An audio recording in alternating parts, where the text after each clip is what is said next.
Hello guys, in this video I am going to show you how to add a role to a user such as moderator, editor or artist on the Twitch website.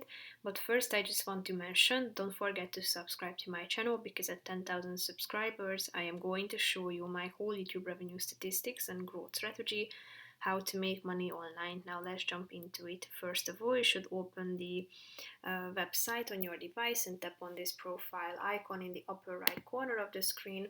Tap on channel.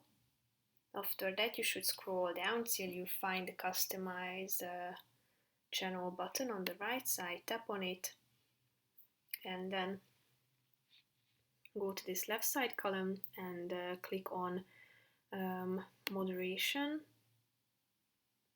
Tap on community, actually that's the fourth option, and then tap on roles manager, and here you can set the roles such as moderator.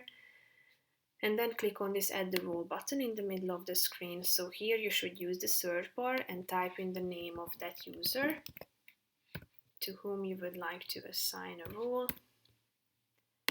Tap on it and here you can select the role such as moderator, artist or editor. Tap on the relevant one, and when you are done, click on the save button so that the role will be assigned.